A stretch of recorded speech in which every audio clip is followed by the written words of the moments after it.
Pierre et Marie échangèrent un regard déchirant. « Va chercher Emma », dit Pierre à sa femme. « Je descends pour Lucas. » Ils se séparèrent, le cœur lourd. Marie gravit les escaliers 4 à 4, tandis que Pierre ouvrait la porte de la cave. Dans le grenier, Marie trouva Emma ligotée à une chaise, un bâillon sur la bouche. Elle se précipita pour la libérer.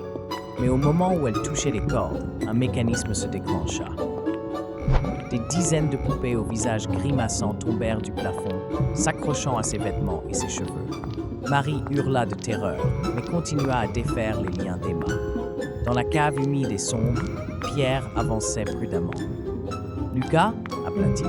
Un gémissement lui répondit. Il trouva son fils attaché à un poteau, les yeux bandés. Alors qu'il s'approchait, le sol s'effondra sous ses pieds, le faisant tomber dans une fosse peu profonde, remplie d'un liquide visqueux. Pierre lutta pour se relever et atteindre Lucas. Au moment où les deux parents libéraient leurs enfants, les lumières se rallumèrent brusquement. Une voix retentit dans toute la maison. « Bravo, vous avez réussi l'épreuve. Joyeux Noël !» Stupéfaits, ils virent apparaître devant eux l'oncle Robert, frère de Pierre, hilar. « C'était une blague !» s'exclama-t-il. « Une mise en scène pour pimenter votre Noël. » Les enfants étaient dans le coup. Lucas et Emma, encore secoués mais souriants, confirmèrent. « On voulait vous faire une surprise, dit Lucas. Oncle Robert a tout organisé. » Pierre et Marie, passant de la terreur au soulagement puis à la colère, fixèrent Robert, bouche bée. « Tu es complètement fou !» cria Pierre. « On a cru mourir de peur. »« Allons, c'était pour rire !» répondit Robert, un peu penaud. « Et puis, ça vous fera un sacré souvenir de Noël, non ?»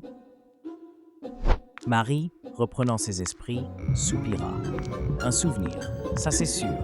Mais la prochaine fois, contente-toi d'offrir des chaussettes. » La famille, encore sous le choc mais soulagée, se réunit dans le salon. Tandis que Robert s'excusait platement, promettant de ne plus jamais recommencer, Pierre et Marie serraient leurs enfants dans leurs bras, reconnaissants de les avoir sains et saufs. Cette nuit de Noël resterait gravée dans leur mémoire, non pas comme le cauchemar qu'ils avaient vécu,